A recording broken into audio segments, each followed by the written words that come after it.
Welcome to another episode of the Sacramental Charismatic. My name is Luke Geraty, and today I'm joined by my good friends, Dr. Douglas Erickson, and my friend from the UK, Tom Creedy. Tom, we haven't seen you ever, but you've been in the background forever. How are you doing? Yeah, doing well, thanks. Went sailing today and then ate some fish fingers. Well, I don't think you have those.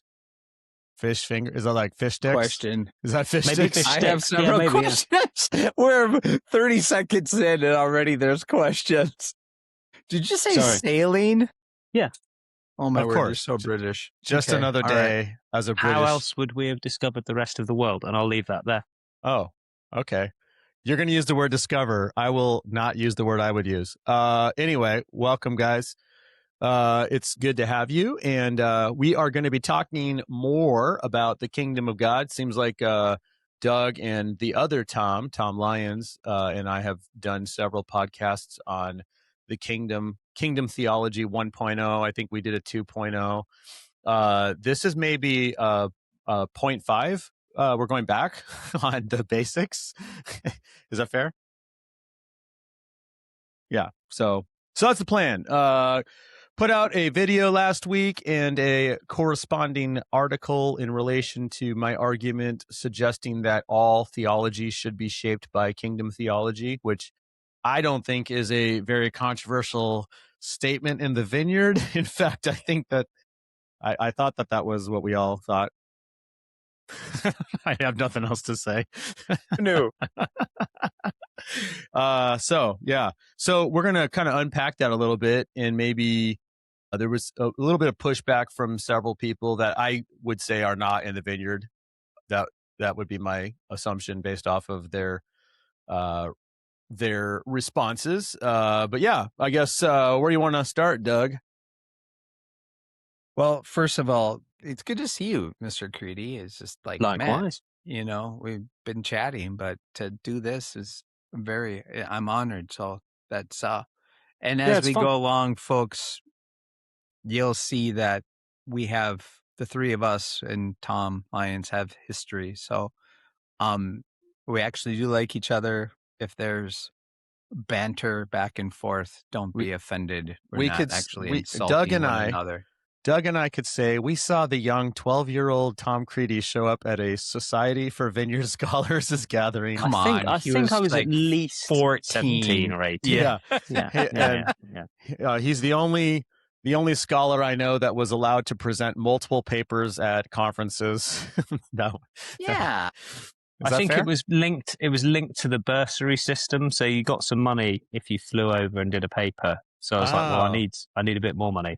And So then you I found a flew rich person to pay. 3 times, or anyway, we'll set that aside. No, the flight's 3 times as expensive because it's 3 times as far, probably. That does make sense. So, okay. Well, anyway, it's wonderful to have you with us, Tom. And good to see your face, hear your voice. Luke, I really liked the video that you put out. I'm a little disappointed. There's a few things in being a systematician, few things maybe you missed. Yes. Yeah, like I didn't see a robust soteriology.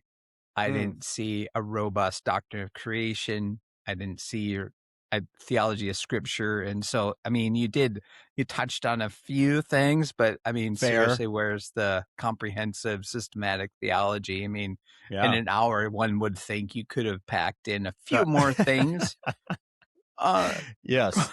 I mean, I must say my 15-minute video should have been 9 hours. I want to agree that critique is a fair critique. Yeah. I did mention soteriology, though, by the way. Thank you very much. It was one of the... Well, I didn't listen to that part. In brief. Yeah, well, I think as a passing reference. Anywho, I think, and some of the predictable, I read a few of the responses, I think, on that you got replies back on YouTube and comments and things like that. The response of, but what about the church and the kingdom? Isn't the kingdom basically the church? Mm-hmm. And that has been a standard theological position for the Roman Catholic Church, Roman Catholic theology throughout time. So it's, and I think you identified that with a curt, well, I'm not Catholic. Yeah. So in a sense, that's a legitimate response, because that really is the difference, a significant difference. And in the 1990s, there was a pretty robust, continuing for quite a few years, Pentecostal Catholic dialogue that where academics from both sides got together, and actually that question of the relationship between the church and the kingdom was one that came up a number of different times in that whole thing, because the Catholics tended to have that view of, well, yeah, wherever the church is, there's thereby the kingdom. And the Pentecostals had something much closer to what we are, is that the kingdom was a more comprehensive, maybe even like cosmic, kind of broader application of the kingdom, and the church people compromise the citizens or the people of the kingdom, but they are not to be equated. So that's understandable that there's going to be differences of opinions on that. And I think would you? I never read the comments. I hate reading comments. Well, I don't. That's not true at all. But was that the main thing, or were there other quibbles? Because it feels like we sometimes have the same argument over and over again around the Vineyard. It's either about NAR. Well, there wasn't a ton. There wasn't a ton of comments or a negative comment or offers, pushbacks. That was the one that stood out to me. But maybe Luke, you. Yeah, I mean, I'd say obviously the overwhelming amount of vineyardly informed vineyard people, vineyardly informed vineyard people. I'm going to use that phrase. Would say yes. Yeah, they're like, yeah, I agree. Or thank you for waving the flag on that type of stuff. I would say that the critiques were definitely from non-vineyard folks, which is fine. I think that we invite that.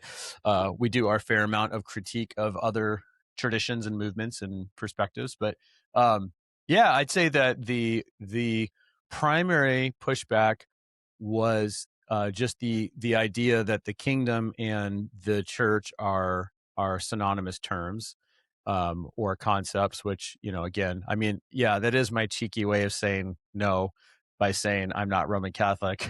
But I also there's a ton of biblical theology behind that, going all the way back to, I mean, before Ladd, right? I mean, in the, quest for the radical, not the quest for the radical middle, but the quest for the historical Jesus. That was one of the things that began to really kind of get identified as being not the same thing.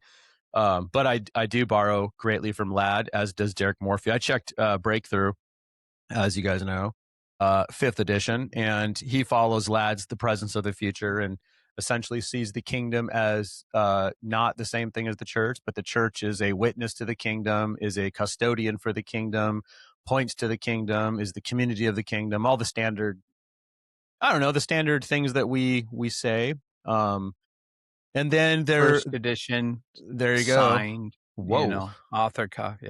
Yeah, nice. But then there was another critique, which I thought was very interesting, from somebody on a wonderful not Vineyard theology forum. And it was really kind of quite hilarious because I cannot follow the argumentation whatsoever. But it's the idea and the suggestion that when it comes to creation and identifying a connection between the creation and the kingdom, that it's all liberal to see as taking care of the earth is a liberal thing. And it was kind of hilarious because now I'm a progressive, which was news to me. I think most progressives. I've suspected that for a few years. I think that's a classic failure to understand the kingdom, though, because the kingdom is a dynamic thing. Two words that immediately get matched together in my brain: Luke and progressive theology, or progressive anything. Actually, I thought I was not that, but okay.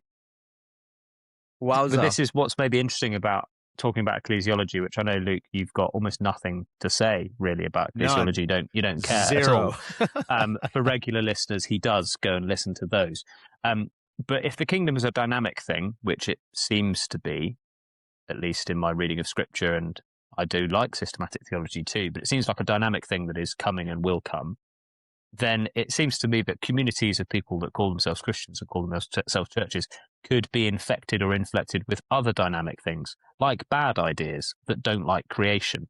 And so that maybe sounds like a different strain of life and thought coming in at people rather than going back to the source and the root of kind of vineyard theology, and also why the vineyard theology. Like the kingdom is quite a deep biblical theme. It just is. From creation to new creation, one of the core points. So I think, that's an entertaining problem to have. Yeah. What's fascinating a bit about it too is just the it was very interesting because as I was reading this particular person's comments going, I tried to engage them a little bit, but it was so much in all his thinking was all either or, because I think I can understand the fear if, you're actually interacting with maybe a person who holds to a progressive hermeneutic, a progressive approach to scripture, a progressive understanding of salvation, things like that.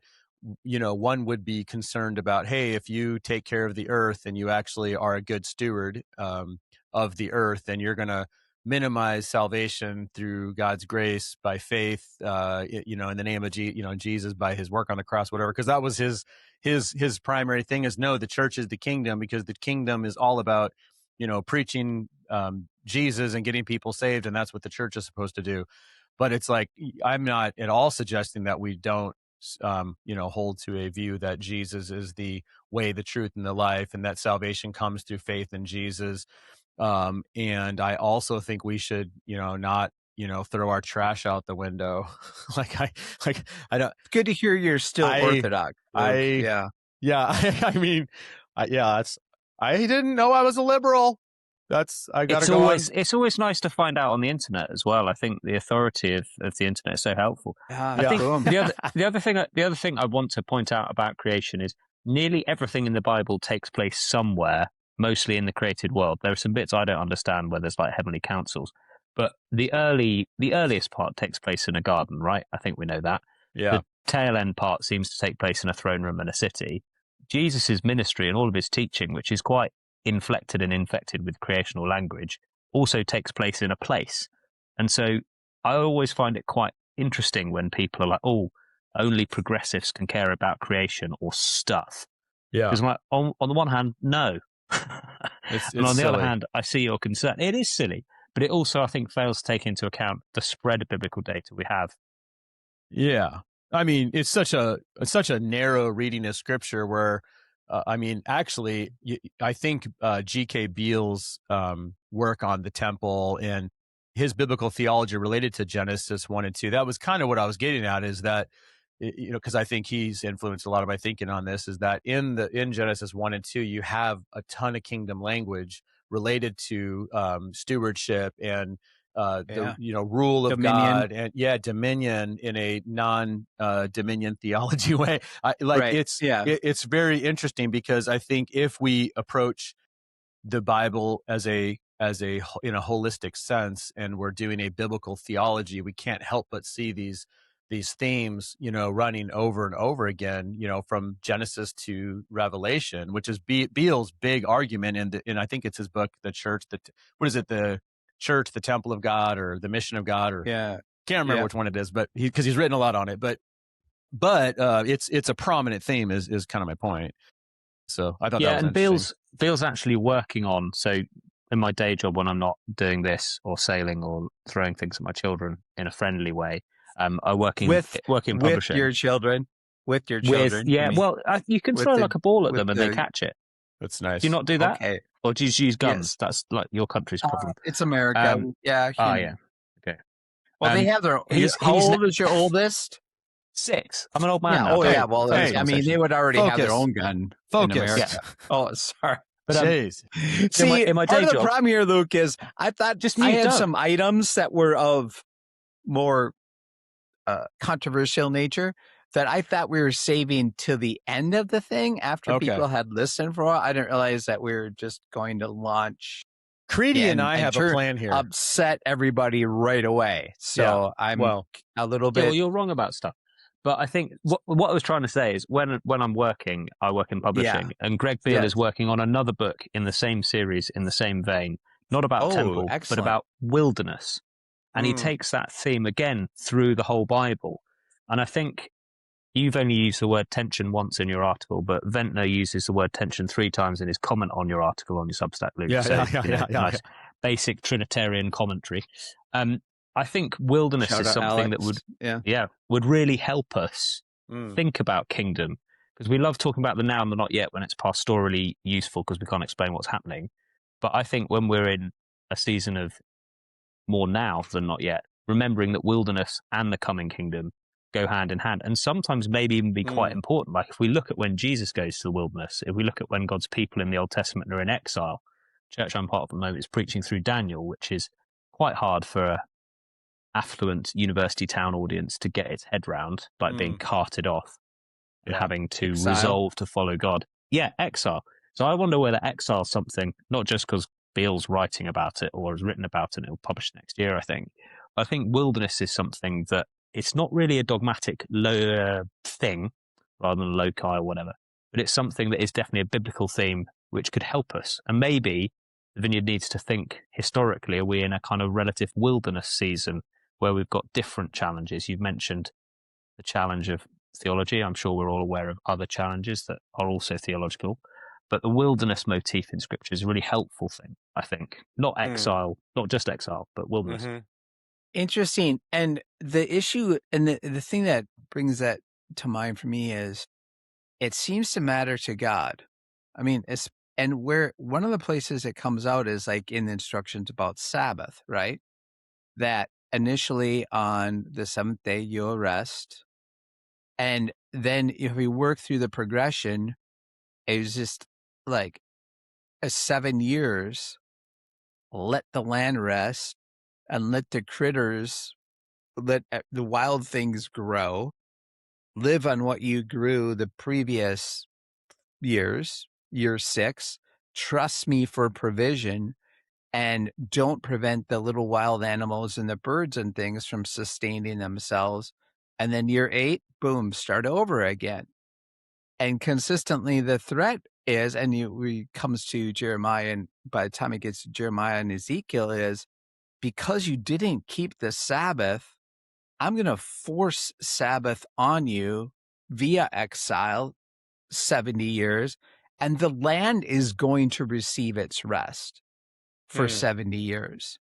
Is the from 606 basically when Daniel and the bright kids are taken till 536 when Ezra from the decree of Cyrus and Ezra and return.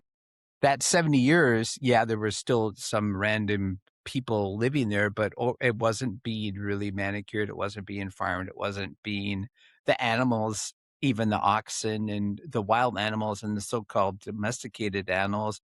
They got a 70-year break. And to me, that means that there's intrinsic about God's good creation that matters to God. And obviously, as I'm looking at, you're seeing nature things, mayflies and things in the background. So nature creation, I'm a big creation and wilderness guy. And so wilderness, both physically, but also the metaphorically in the sense of the wilderness of the soul, and both as a retreat and as a place of connection with God, but also in the negative sense of, or in the sense of wandering, so that is something that one of the things that I've had on my notes here that came to mind listening to your, primarily through the reflections actually that people gave back to you, Luke, was just really the concept of theology matters. That where, and this is an example, is just like how we approach significant political, ethical, moral, economic topics, at least in America, is riddled with theology right now. Go ahead, Tom. Yeah, what you're saying, Doug, about the land is just making me think of the word sabbatical. And how that is exactly. I think Luke often talks about our practices and our theology going hand in hand or informing each other, not always to the good. But I think when we think about living out kingdom values in a fallen world, if we're going to live according to the reign of God, then it's his reign, not our reign, which should release us, particularly church leaders. I'm not a church leader. I don't think I ever will be, but should release church leaders to rest, to do sabbaticals, to not burn out. Because we see that pattern for creation, how much more for those God has put as... Well, for God himself, I mean, the first Sabbath. Him too, yeah. I mean, in the act of creation, right? What does that rest mean? It's a principle, it's serious. It's a real thing. Yeah. And if the whole thing that we're talking about revolves around the concept of sacramentality or the understanding that there are thin places between this realm and the realm of the powers of the future, that creation, Sabbath, all of those pieces should be a piece of sacramental theology and sacramental practice. Absolutely. Yeah, it is kind of interesting how my observation with some of the, and not just this conversation, related to these articles and video, but like overall, I'm almost always coming back to biblical theology, and there's such a need for it because it's like, a lot of times it's like, cool, you're really good with knowing a few verses in Romans or, like some of the Gospels or, maybe the Old Testament, but I think short Psalms, people like the short Psalms. Those are the best. Yeah. Whereas I'm preaching on a short Psalm tomorrow. Back out 121. Sorry. Off, pal. Whereas I think, having I think a thick or like when we talk about the kingdom of God, what I think we are doing, and we've learned this from, because Ladd really was doing, he wasn't just a Bible guy. He was doing kind of this discipline that was being somewhat developed in the sense of like a formal approach to biblical theology. It was like a comprehensive, it was different than systematic theology. It was different than just writing a commentary on, Ephesians. So we have in our I guess our foundation and our influences as a movement, a value for biblical theology. So it's like, that's why I think when any of the critiques come against some of the things that we've said in the Vineyard over time, it's like, oh yeah, well, you're just completely discounting Colossians 1 and the implications of, right. of like actually what that means, cosmically, for example, because I kept thinking about how, man, it's like, I think Paul in Colossians 1 and 2 would totally push back against the idea that the cross and the resurrection and the future promise of the coming kingdom have nothing to do with our world. And, like, it's just kind of that was a Gnostic. That was a late second century Gnostic position. So right. Yeah. It's just kind of weird. So, but I want to back up to, we're talking a bit about, because a lot of the listeners and folks are in the Vineyard, and the inspiration behind this thinking is that I've just had a ton of conversations, and this is the good news. I think there's a lot of new and upcoming Vineyard leaders, or people who are either going to be pastors, are currently stepping into pastoral leadership. And they really are wanting to better understand our theology of the kingdom, because I think they have heard at least that phrase, kingdom theology, or they saw it on some post on something, but everybody does kingdom theology these days. That's, yet we have a particular approach to the kingdom. And that's why I was it's like, I don't think anything I said at all is controversial. I think if you interviewed Doug Erickson or Tom Lyons, two current, you guys agree with that. If you went back in time and had a conversation with Don Williams or Derek, like Wimber, Derek Morphew. Yeah. I mean, Derek Morphew has been saying literally the same thing for the entire duration of his ministry. Right. It's like, oh, I'm sorry, Derek. We haven't gotten it yet. You know, I mean, because when I interviewed him, I mean, he made that and I think Steve Nicholson from a practitioner's side, it's like our theology of the kingdom is important. It is it forms and shapes our practices and all that type of stuff. So that's why it's like I don't want to skip that over. But then I was reading, Venter. Venter is hilarious because it's like Venter's comment is like, so good. You need to talk about the now and not yet more. Right. Yeah. The basic, what we would consider in many places to be the basics, right? I mean, to the foundation. Yeah. And so it's interesting because again, I'm like, I think again, I do want to say, dude, it's a 15-minute video. I didn't go over every theological. I don't have time, On the other hand, I'm like, he's probably onto something because again, even that, which we would say is like, I don't know, like that's like 1.0, the now and the not yet, the presence of the future, it's the inaugurated but not yet consummated. Like we're talking about the nature of the kingdom, like that stuff to us is probably so elementary feeling, but for somebody coming in, that actually might not be like that. Because I remember when I started to understand that, like when I was in high school and started really kind of, like, oh, like, wait a minute, So like that would definitely be, I think, a fair critique and also probably something to do more content on. Like, what do we mean by now and not yet? Like, what actually is that, I just think we take it for granted. Yeah, I think C.S. Lewis talks about, I think, maybe, the church as being like you go into a corridor and then there are lots of different rooms with different kinds of ecclesiologies and theology, like the Anglican room, the Baptist room, the Presbyterian room. And I think the vineyard, and I don't want to use the centered set analogy, so I'm going to use a tunnel analogy instead.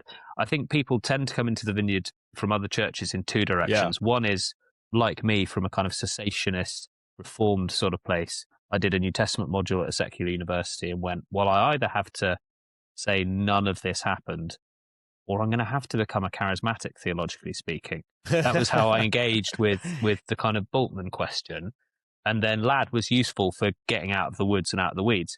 Whereas other friends at the same kind of vineyard I entered the vineyard in were coming from what I would now call a hyper-charismatic, hyper-Pentecostal NAR sort of end of thing, going, this is just exhausting. I cannot produce the miracles and the fruit that I'm being told from the pulpit every Sunday that I have to. But I still believe that stuff happens. And we kind of meet in something middling, not middling in a kind of flabby, boring, pointless sense, but something where there's actually language to talk about that. I think that's something that we don't talk enough about, because I know obviously in the US you've got 3 generations of vineyard leaders and you've got people transitioning in and out for various reasons at different times. But understanding the room that you're entering, whichever end of the corridor you came in from, it's quite important. It's also where I might want to just be provocative and say there's that classic kind of, I don't know if it's a Wimberism. So if it's a Wimberism, obviously you can just boot me out of this call. But the kind of caught not taught thing, that always hit my ear wrong, because I'm like, I don't want to catch something. I don't want to catch a cold or, catch something else worse than that. Caught not taught is, yeah, well, exactly, because bad theology will kill you, the same as a really, really bad cold. And in the same way that, like, I just don't see Jesus doing courting or catching. He's constantly teaching. And similarly, through the rest of the New Testament, the apostles in Acts, they do stuff. Don't get me wrong. There's a lot of stuff that they're doing, but they're constantly teaching. And so I think the caught not taught works when you're in an exciting revival moment. I read The Crest of the Radical Middle. I was like, that would have been a really nice time to have joined the Vineyard, because then I would have seen all this stuff and not had to explain it to anyone, because they would have been like, there it is. Whereas now in the 2010s, maybe less so. Yeah. And so, yeah, I don't know. Yeah, I mean, I've kind of come to the point where it's like very similar to you. It's like, I like to say it's caught and taught, like Jesus did a lot of teaching, and there's obviously things that you catch while you're seeing it, and That was Robert. I think I actually put out especially if you expand the taught to like modeling. I mean, taught other than just exposition. Pedagogically like demonstration side. Yeah. People learn in different learning models. But yeah, I mean, like I shared a video last week, from that conversation I had with Logan, that's exactly what he said. It's like, you guys have bought too much into that caught, not taught, essentially is what he was saying. Like teaching is like actually it's a spiritual gift.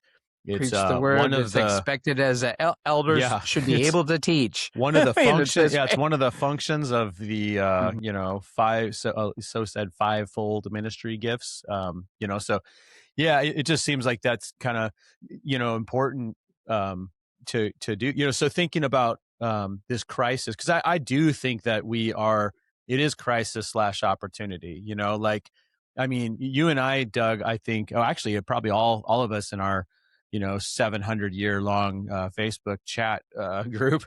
Like we've know what observed. You're talking about.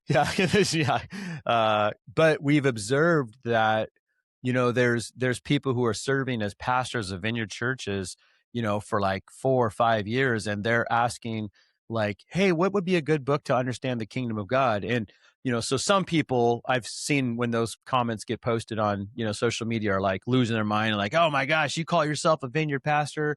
It's like, I don't have that perspective. I'm like, I'm just grateful that they're asking, because that's a great question. And yeah, like whether or not you should have ever become a Vineyard pastor, or what was the board's influence, or what was your training, that's like, I'm not going to spend all my time on that, because that's like, I don't know, that's not what I would love to do is like, hey, here's some really great resources, and here is why this should become a central, theological foundation. Because for me, kingdom theology, and the kind of kingdom theology that we're talking about, inaugurated eschatology, specifically, is the foundation for our approach to signs and wonders.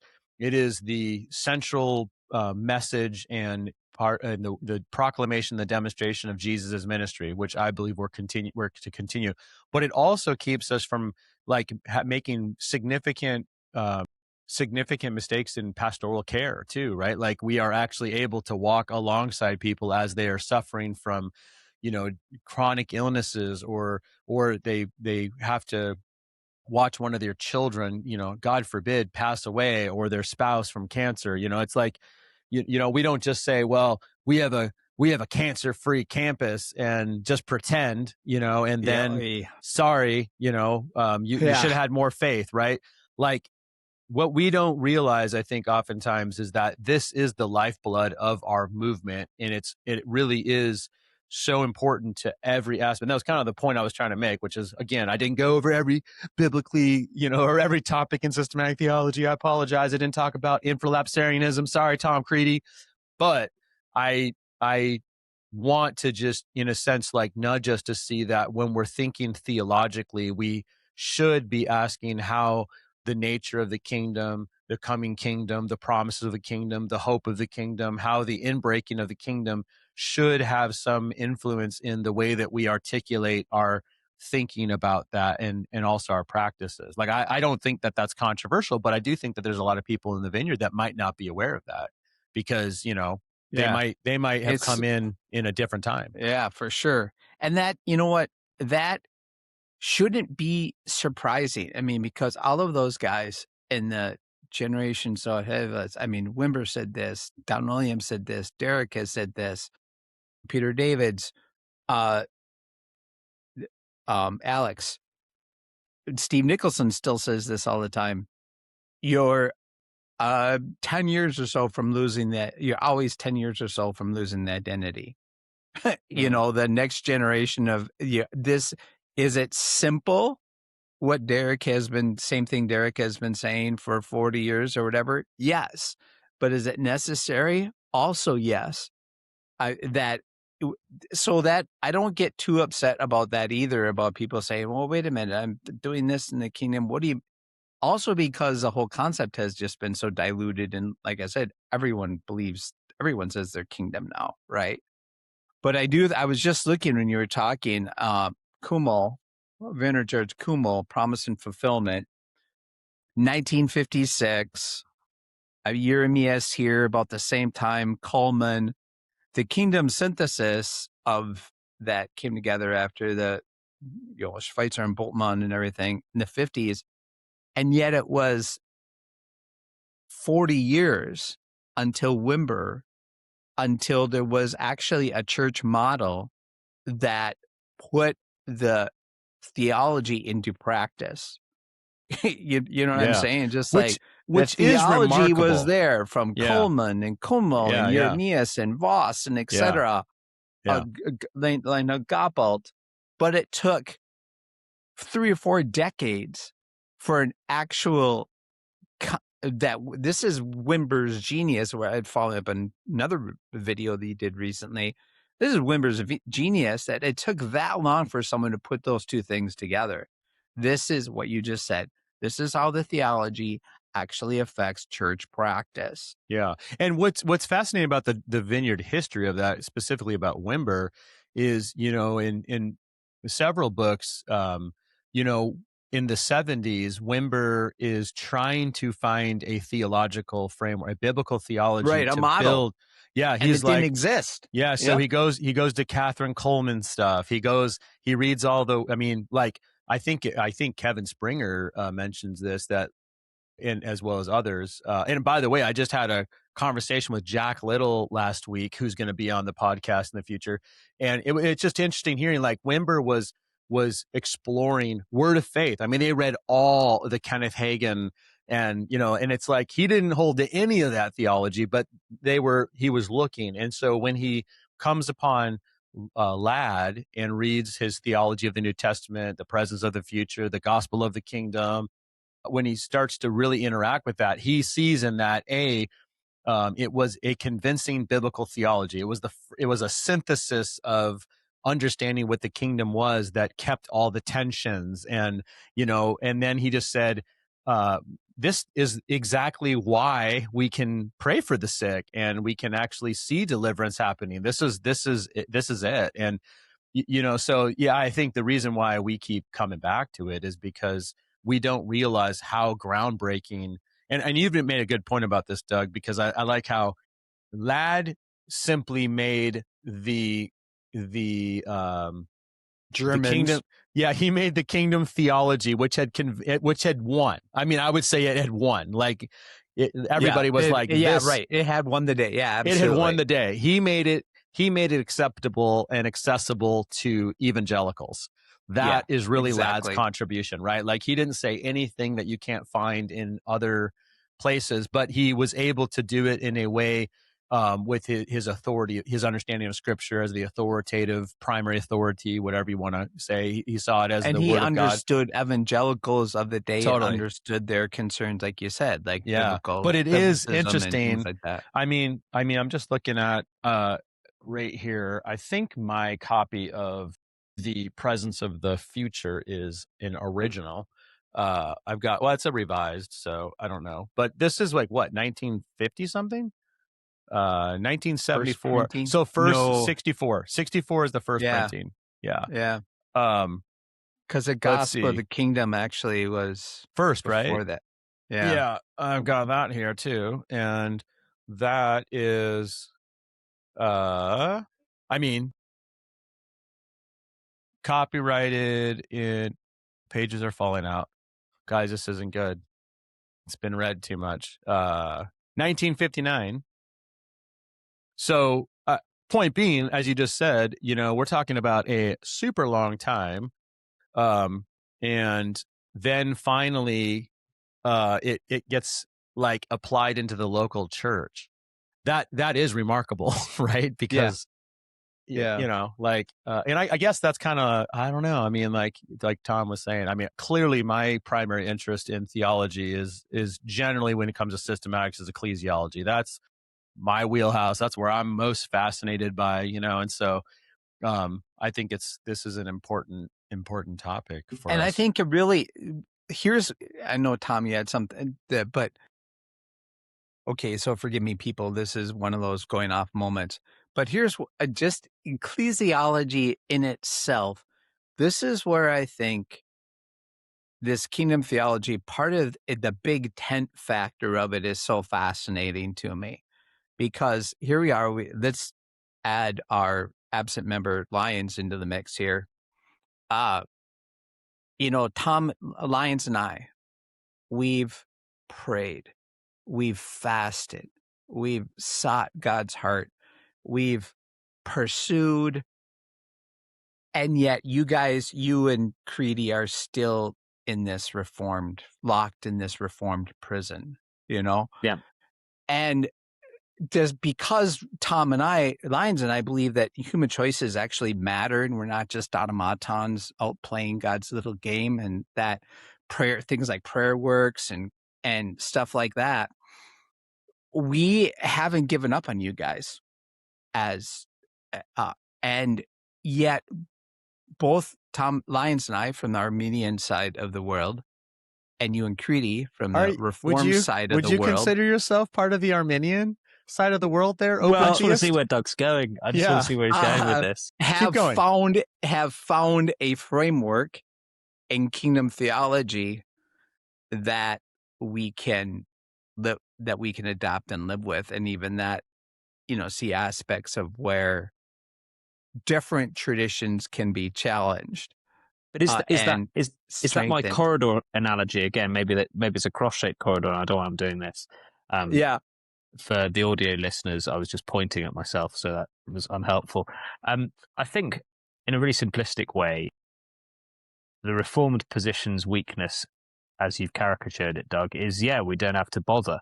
Whereas Kingdom Theology invites us to remember who the King is, and that he's calling us to follow him because he's already decided how it's going to happen. And one of the ways that he's decided is people doing stuff. And I'd say never forget feeding the poor, clothing the poor, doing worship, maybe some kind of mission and church planting as well. They're not too much because it gets expensive. Whereas from the kind of other side of what I'd call the evangelical divide, where you and other Tom live, I would say it's probably quite reassuring to have a king rather than just be wandering around blindly without a clue what's going on. Because the Bible is as British. I mean, of course you want a king. Yeah. Yeah. Although I grew up Baptist, and I still would be a nonconformist. But I need to be careful. But I think that's helpful because it's a point of reference. The reason we still talk to each other is because we have this shared love of Jesus, and even though some of us read the Bible wrong quite often, it keeps pointing us back to him. So it's not black hole Jesus, which is a niche reference. But oh wow, it's more like lighthouse Jesus. That's a deep cut. That was a deep cut. No one will know that reference, but I liked it. I'm going to get an email. So now I've lost my train of thought. Luke's going to get an email. What is this? Yeah. Well, right. I mean, even your tongue-in-cheek reference to Baptists or whatever, like, it wasn't that long ago, a couple hundred years ago or whatever, where these differences led to bloodshed and civil war and, and yet now we're in a place where the sparring has been reduced to, verbal and perhaps in print, and we're not taking up arms against one another. But I actually think the broad ecclesiology, I think that's a piece of the ecclesiology that hasn't really yet been explored in a way that it could be. Yeah, I mean that is, I think, kind of our point in that, broadly speaking, I think as one who has I'm okay with the Reformed tradition broadly, and would identify myself with more of the Reformed than your heretical open theism. I would say Shabbat. I just think that what you would find in most, if we had to simplify Reformed theology, would emphasize their centerpiece is the sovereignty of God. Arminians would generally center their theology on the love of God or free will, depending on which one you talk to. Baptists, center their theology on believers should be baptized and not babies. Like different traditions have their centerpiece, whereas I think what has been unique to us, and which is why you would have Arminians and Reformed and even some, heretical people like you be a part of it, is because we center our theology on the kingdom, right? And so that would be which could be, I think, in some ways, maybe a problem in some ways, because I do think that some of these topics are quite important, and there are, biblical ramifications to it. Because one other pushback to me was interesting is a friend of actually ours, who used to be in the Vineyard, who is no longer in the Vineyard. He felt like because of the Vineyard I think he meant was implying about the movement beginning to actually conflate kingdom and ecclesiology together, he feels like that's why he was no longer, able to remain in the Vineyard. But I would also say, well, yeah, I think that might be your experience of it, but I also know that he held to a much more progressive, sexuality approach, theological ethic. Yeah, because I would say I don't think it's the kingdom theology. I think it's like we hold to a traditional Christian sexual ethic, and you didn't, or you don't. And this person's a friend. I have, I know we have different opinions. I know he has his arguments. I've got mine. But point being is that in relation to the kingdom, there are going to be differences, and some of those differences are probably big enough to where it's like, I don't think we have the same approach to the kingdom. We might use the same words. You say now and not yet. I say now and not yet. But so I guess it's like, I'm not saying that the kingdom, even though I'd say the kingdom is center, I think there's other methodological commitments that we have too, as maybe I would say as Orthodox Christians, or as like I do. I'm with Tom Creedy. I still use the word evangelical. I have a definition for it. At least I'm Creedy. I'm assuming you're still okay with the paper that you wrote. Yeah. Okay. Yeah. I mean, contractually, I have to be on a day-to-day basis as well. There you go. But but when I use that term, I don't mean what media uses that term, and I don't mean what a lot of Christians in America mean by that. I mean in a historical, David Bebbington quadrilateral sense. Like, I am fine with using the term evangelical, right? And so there's commitments there. Like, I think that Scripture is the primary source of authority, and would say final source of authority. Although I do recognize that we have other influences, whether it's tradition or experience or reason, because I'm holding to the Wesleyan quadrilateral, right? Like, so there's other theological commitments, I think, that we also have in the Vineyard, that I wonder if it's like, okay, so I'm thinking out loud right now. It's like, I want to say that the theology of the kingdom is the central theological commitment that we have, that influences all our other systematic theology as well as our practices. But I also want to say, because of our particular type of kingdom theology, there's other commitments that we're going to have too. Like when we say we're not Catholic, that's why we don't equate.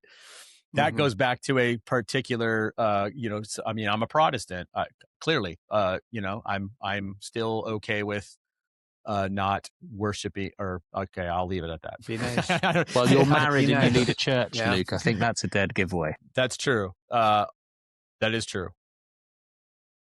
I think this, not to try and be a teacher's pet, I don't know if you have that phrase in the States. One of the questions in your article, Luke, was what type of biblical theology is influencing our practical theology, and is it centered on the kingdom of God?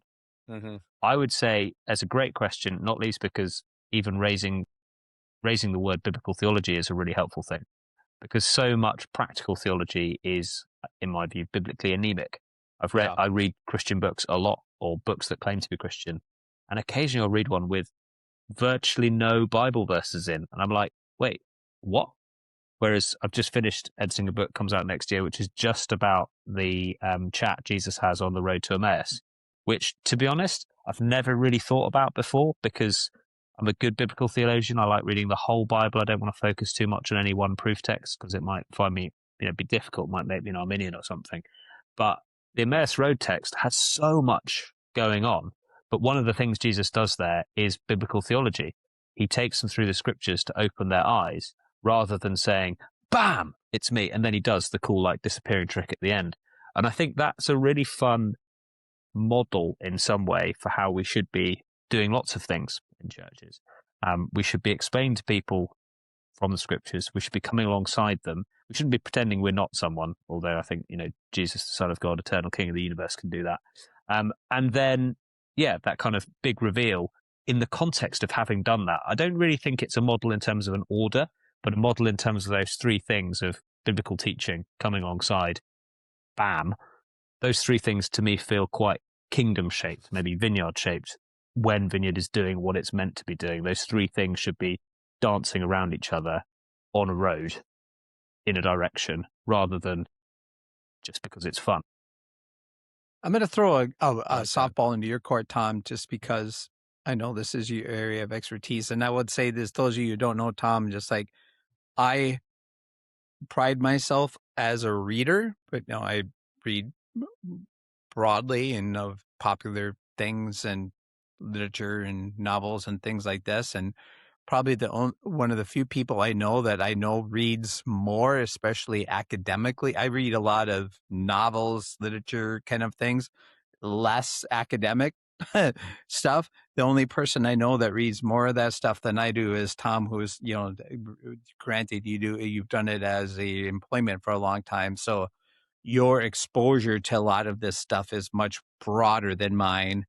But in the end of basically first version I did, A Living in the Future, one of the things I did was like, where do we go from here? Like, what are areas that Kingdom Theology has not yet, or in the Vineyard Theology has not yet entered into? And one of them that I identified and hoped that somebody would investigate at the time, and Luke, you touched on this on your video, was anthropology, Christian doctrine of what does it mean to be an already not yet person, right? And this is admittedly an area that I haven't kept up with, but I'm imagine you have. So questions around that. Has anyone done anything that you would comfortably consider like a Christian anthropology written from a Kingdom Theology perspective? Not yet. Okay. There you go. Easy answer. All right. I think the book, there are a couple of books that I regularly recommend to people. And one of those, this is where I use my blog as a second brain because it means I can actually remember what you said so brilliantly at one point. Remember what I think about things. Yeah. Exactly. So a key book is Susan Eastman's Paul and the Person. She's not really a kingdom theologian. I have no idea where she lands in relation to my very strict British evangelicalism, as an Easter egg there. But I think it's a really helpful book about what Paul thinks about the person. And obviously Paul is quite kingdomy. If you've read any of Paul or about Paul in Acts, you see that he is a person of the kingdom who wasn't even in it and then has this bizarre encounter, although he's probably got some good background biblical theology, and then spends the rest of his life doing the stuff, which includes teaching and writing bits and bobs. So I think, it's really difficult because there's some good stuff at the academic level, but at the kind of more popular level, I really don't know what I'd recommend. Annoyingly, another good book is by an American, a guy with the fantastic name of Klein R. Snodgrass. Oh yeah, Snodgrass. Who sure. Who his book is called Who God Says You Are. I think that my summary is it's the single best book on human identity I've read so far that I can recommend to most people who read. And there is the operative problem, is most people don't read regularly enough that they're reading books. And so I think I would say I'd start further back and say I think I want people to go away and read with their eyes open, because kind of in a Vineyard perspective, we wouldn't necessarily recommend it 100%. God's Big Picture by Vaughan Roberts, which takes kingdom language throughout the whole of Scripture. He's an Anglican, he's not a charismatic, but he's very open that kingdom is a central theme in the Bible. And I think that is a really helpful book. So I don't think that book's been written. I'm not the one to write it, because I feel like... Yeah, I mean, that was the hope of, a decade or so ago that we had in various times, is that there would be some emerging scholars coming through the pipeline from a Kingdom Theology that would address some of these issues. And I guess we're still waiting for that. Snodgrass, is that the one who also wrote the Stories with Intent, the Parables book? Or is that somebody else I'm thinking of? I feel like Snodgrass is a fairly rare name. It's not like Wright. There are lots of theologians called Wright. Yeah. I think he's written a few books though, because I feel like I have Klein, is it Klein? Yeah. Oh wait, here's a quote. Here's a quote. This is why it's good. He did write Stories with Intent.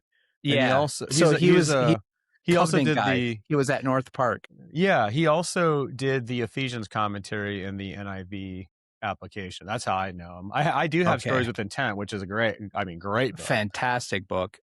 Yeah, so Doug, his quote means that you've potentially plagiarized your book title, so we could chat about that professionally at some point. Oh, so everyone's stolen. Yeah. The penultimate chapter in the book links the importance of the kingdom to our own identity formation. And Klein Snodgrass says this: Jesus in the early church taught that the future has invaded the present and determines how life in the present is lived. Christians live in the presence of the future. And that is fundamental to a kind of practical anthropology. We live because of what we know, because the present has invaded the future. And obviously there's lots of ethical things, there's lots of moral things, there's ecclesiological things, but it's quite fun. What we know, but we also live as new creations. Yes. I mean, that tension literally is a part of what makes us who we are. Years ago, a 12-year-old British young lad said, "We are not yet what we will be." Boom! Wait for that. Exactly. Yeah. And again, the important thing there, 14, not 12. 17. Come on. And the important thing is the plurality in that line. Like, the image of God is imaging a God who is triune. Yeah. The image of God is Adam and Eve, not just Adam and not just Eve. It's all of humanity, which is very awkward and can be quite Vineyard, I think, or certainly very Wimber. I think Wimber valued people, whether it was, interesting choices like promoting Lonnie Frisbee despite some flaws, or the principle of equipping everyone, not just bishops. I think those are very Imago Dei, kingdom anthropology things to say all these humans can do stuff because the kingdom has come and is coming and will come. So anthropology, whoever scholar up there coming through the ranks, we need a kingdom theological anthropology. We're still waiting. And Luke, you touched on this earlier. Another one that we're still, I think, to some degree waiting on is a theodicy that you talked about earlier. In as far as like our practices, when we talk about why do you either, why is this world messed up, or why do bad things happen? Why do we pray for people? And, we don't always get the result we have that from, that goes, Wimber has that in Power Healing, right? Why some are not healed. So we have that going all the way back to our origins. Morphew talks about that. For whatever reason, that is one that I think is almost the most difficult tension to maintain. That's the one that gets one of the ones that gets diluted the easiest. Yeah. And I think a full-blown theodicy of, beyond just of implanting free will defense, but it's the Clash of Kingdoms worldview. That is exactly cosmic. Yeah. If you roll, cosmic. You roll back to John Polkinghorne's free process defense, going through the development of the universe. That there's the cosmic kingdom, expanding that whole thing, and the questions of creation, why is there something rather than nothing in metaphysics, and what's wrong and how do we get here, and what does future consummation of perfection look like? Those, we touch on those from a practical ministry standpoint. Like as our friend Nicholson says, you're not going to stay in the healing game very long unless you have a robust theology of failure. Yeah. Theology of suffering. Yeah. It's for theology of suffering. Exactly. Yeah. I wonder if that's go ahead. I just wonder if that kind of is the opportunity for, anybody who's in the Vineyard who actually has ideas or is informed, that seems like, because I kind of want to say it's both and, right? I think we still need to write books and I think we need to still read books, but it also seems like there's been a radical shift in the last 10 years towards social media, and whether it's TikTok or YouTube or podcasts, it's like, that's our opportunity, is that, there's a billion people out there talking about all their crazy ideas, but we, for whatever reason, have not been very, it is so ironic that we had a church planting magazine called Cutting Edge. And somewhere along the line, and I'm just saying, broadly speaking, as a movement, not everybody, but we have kind of like, we just stopped. We have not been great at continuing to not only communicate our theological values and practices and our biblical theology, and our how we would differ, or I don't know, positive and getting out there. But yeah, that's the opportunity, because I'm kind of wondering now. It's like, I've been thinking, every time I've done a video that is more like this video on the Kingdom, when I've done like Wimber and Isn't NAR and some of those things, those videos always do really, really well, and there's a lot of interest in them. Yeah, but it's like, which is interesting to me for a number of reasons, because they're always on topics that I think are a little bit more technical, or a little bit more like, this will be kind of boring for most people, but they seem to be the ones that people are most interested in, which is always kind of interesting to me. So I think it's that clarity piece, Luke. I think people love clarity. Like, because we're doing this digitally rather than in person, I'll just say that I think is an appeal of Donald Trump. As a Brit who doesn't get it, he says, I'm going to make America great again. He's not told you what's wrong with America. He's not told you what great is. But if you like America, that's a clear pitch. It doesn't have to mean anything. Yeah. And then obviously different meanings can get imparted into it. And I think that's what you're doing when you're going, here's actually some words to explain the words that we use every day. People are like, oh, this makes sense. And I didn't know that before. And maybe I should have, and that would help. And now I can go away and that can help me. Clarity is vital. It's also kind, because you're not then just leaving people in soup. That's right. We say that all the time in our local church, that clarity is kindness. Like, that's one of our values in just the way that we do everything. But it kind of reminds me, Doug, of when we had the Equipped conference, and Jimmy John, his takeaway was that he was profoundly impacted by our conversation around why we pray with our eyes open. And he was like, he was just like, oh gosh, I remember learning that, 30 or however long ago, long. Yeah. But he was like, I can't remember the last time I taught somebody that. And that was also like a good reminder for us, is that I guess what I'm kind of sensing is that we cannot take anything for granted, and that everything that we assume, because this is kind of Venture's point, even the tension or the now and the not yet, like that is probably true. Like, we probably do need to do more content that's fleshing out some of these really basic reasons as to why we do. And what's great, I find this so encouraging, is that, and this is kind of like why we do a lot of what we do, is that we're not reinventing the wheel here. Like, my library right here, I have literally thousands of books, hundreds of which are written by Vineyard or Vineyard adjacent Kingdom Theology people. It's not like we need to, gosh, I was just reading this essay by Don Williams again. I've read it probably, 30 times, but it's just like, this is the theological, these are our values. This is who we are. And it's like a good reminder, and he starts out with who Wimber was and then what Vineyard became. And it's like, yeah, I still co-sign everything in that article as being, who we are. But I'm like, I don't know. Like, one of the things he talks about, and I've written about this in papers, about Wimber, the grassroots, he was an ecumenical grassroots. Yeah, like he was on a grassroots level, he was involved in ecumenical work. Well, what does he mean by that? He was all about equipping the whole church and being a blessing to the whole church. Like, that's super, like, that anybody could do that. That I don't need to go. I don't need to go to some like Roman Catholic, Vatican sanctioned dialogue to be involved in that, like, we can do that with our local churches and our community. So seems like, and it doesn't take, it doesn't take much to lose it. Like, you and I are, but I've got a lot of friendships with Pentecostal scholars, who are 100 years ahead of us in this game. Right.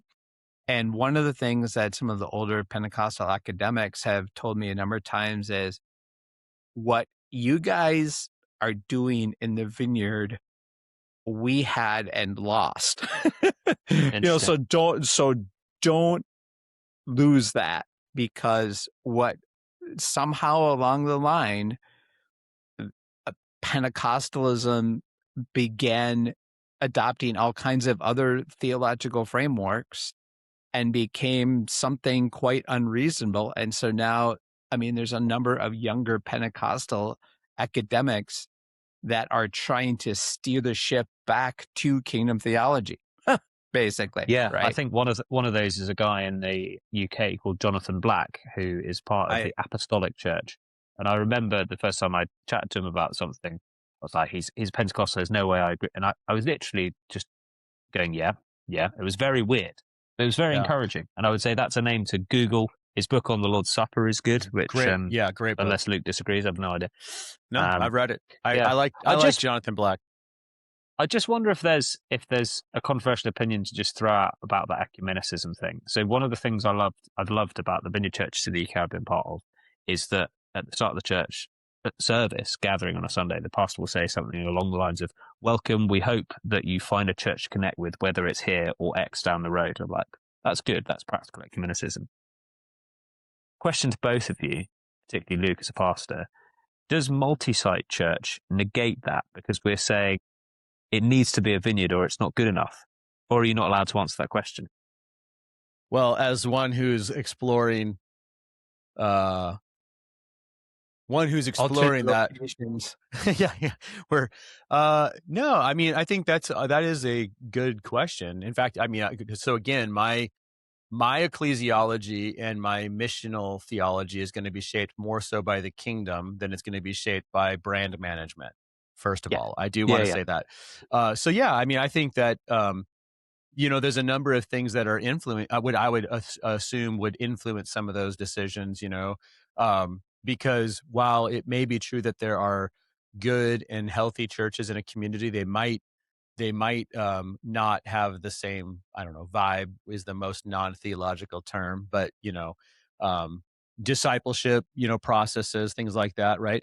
But I would have no problem in our local setting to help a local church that's in the community that's doing good kingdom stuff, and we share value. We're kind of doing that right now. We have this Spanish service with us, and it's like, there's some differences with some of their leaders. I think they would tend to be maybe a little bit more Pentecostal in expression, not so much theology. A lot of their church leaders have gone through all of my leadership development course, and they're like, theologically, we're on the same page. Interesting.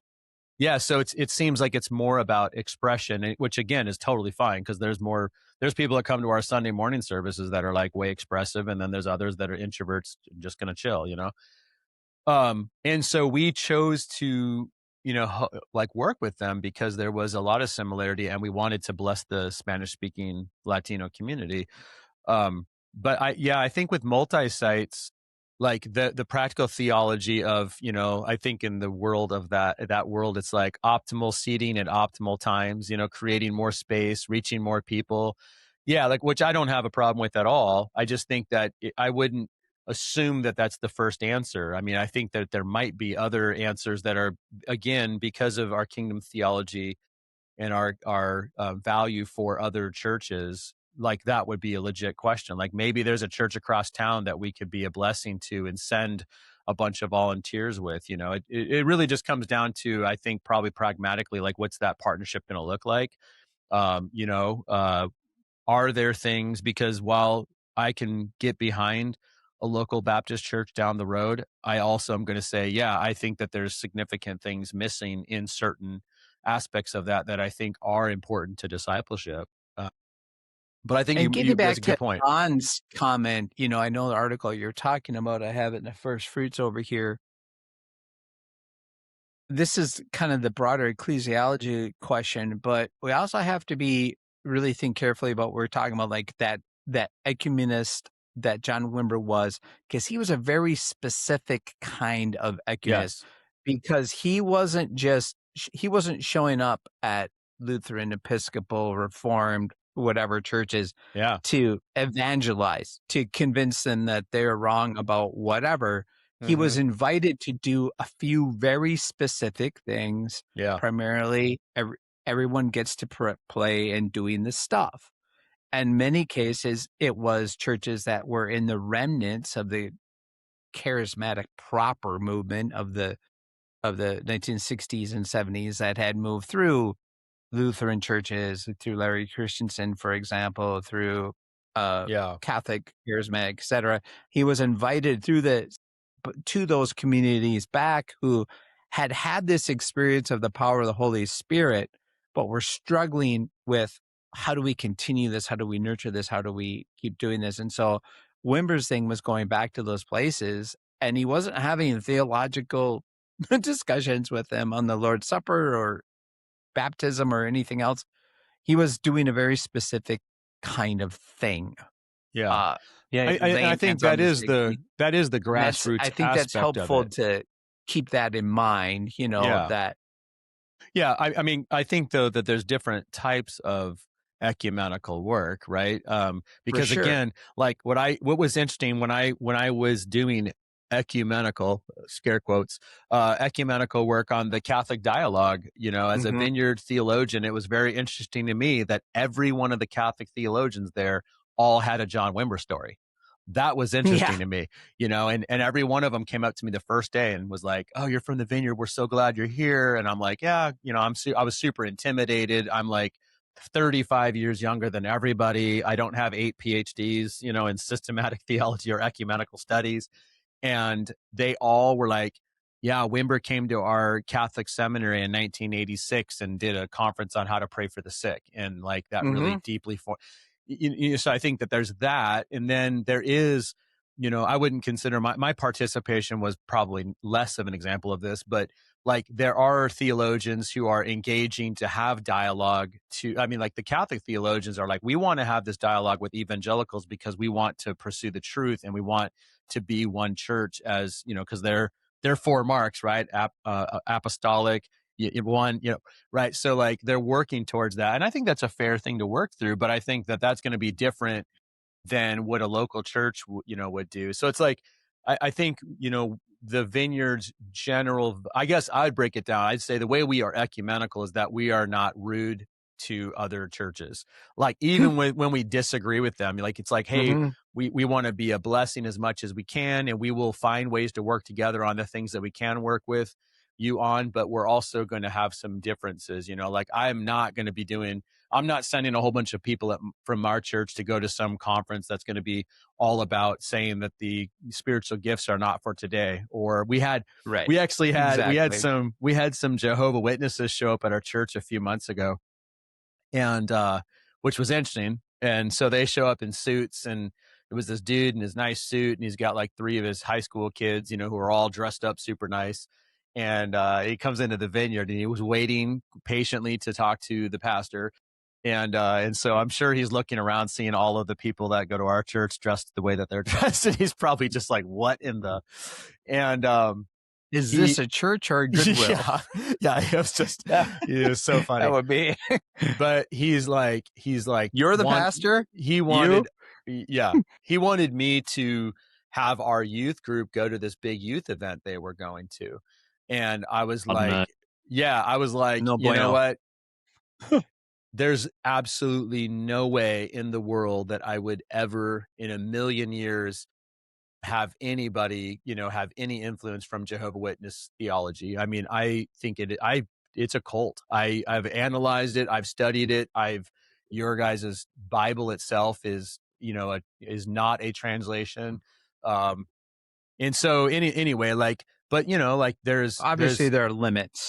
Yeah, exactly. So I just think, I think that, so when we talk about any ecumenical work, ecumenical identity being shaped by the kingdom, I think that it is shaped by the kingdom, where the kingdom is. And so that's exactly that. And so somebody creating that, right? That's one of the things that would be fleshed out is like, how do we work with other Orthodox traditions, Orthodox tradition, and less Orthodox traditions. I mean, that would be rooted in the kingdom, just like you started out earlier, the kingdom that Christ is the king, an Orthodox Trinitarian Yeah, like I think, with when it comes to I'm going to mention a controversial to some people, but with abortion or pro-life positions or things like that, to me, and it's all over the internet right now, the current situation that happened where these YouTube people had an abortion for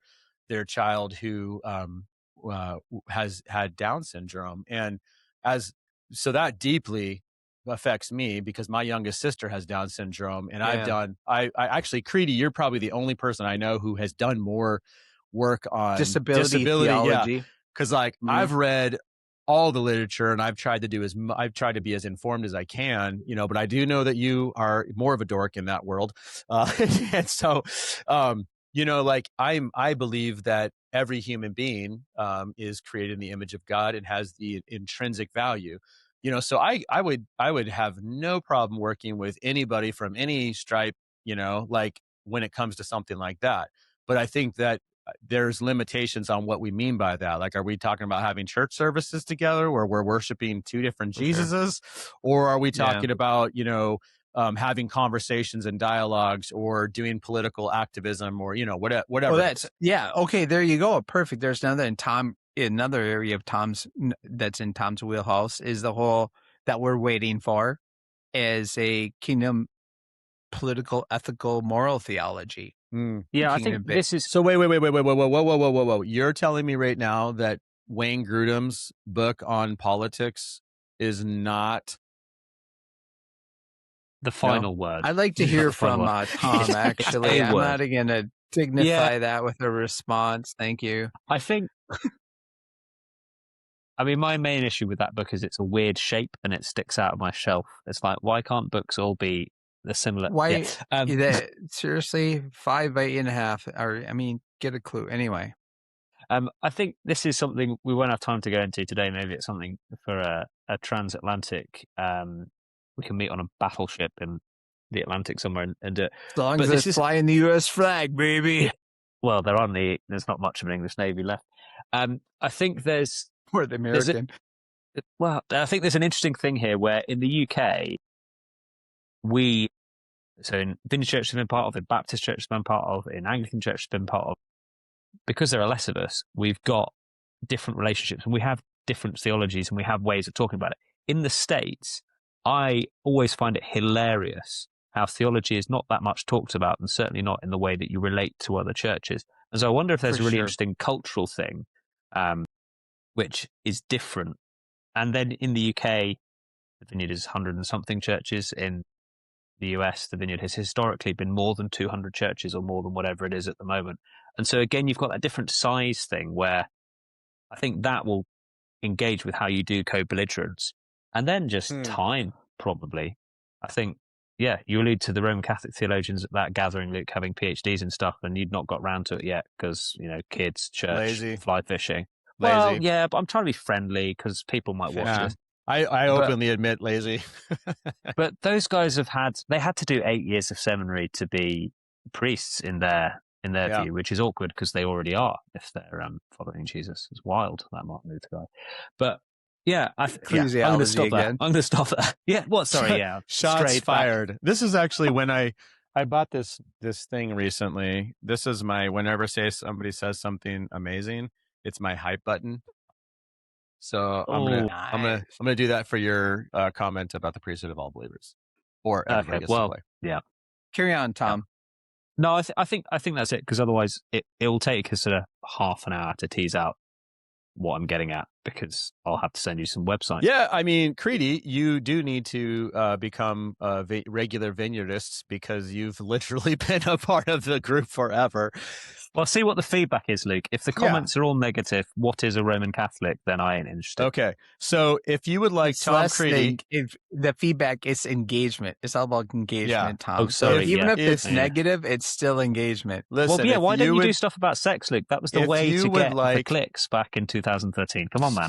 If you would like Tom Creedy to be a regular part of this podcast, please leave a comment below and let us know that you would like the nice little British boy, the lad, to join us. So, I mean, I do think that it would be Creedy, I think I've been having a lot of conversations lately with about the LGBTQ topic, and I think that would actually be an interesting topic to address. Not controversial whatsoever, given the three of us hold to a, I called it in my paper for that book, what a quasi-conservative progressive approach to just. Well, I think we hold what is still in some way the Vineyard position, but the internet's a hard place to find things. That's true. That's true. Okay, well, we probably should wrap it up. I think this has been a fun conversation. So I think we have our homework to do, which is to continue to communicate, proclaim, teach, demonstrate, keep pointing people back to really foundational theology and practices for the Vineyard. But I also think that these are really, they could be at home in any movement or any church. I mean, they're just good, healthy, biblical practices. Is that fair? Agreed. Agreed. More to come. Work is not done. Thank you, gentlemen, for joining me. For those of you who were listening, please leave a comment for Tom. He needs to know that he is welcomed in this American branded podcast. It's the spelling, Luke. It's the spelling. Yeah. And we will talk to you soon. Don't forget, you can subscribe, follow, all those things. There's a Substack. I have a Twitter account, I have an Instagram account, I have a Facebook page, and I have a TikTok and a YouTube. That's all for the Sacramental Charismatic. And you can kind of stay up to date with the latest content there. So guys, thanks for joining me.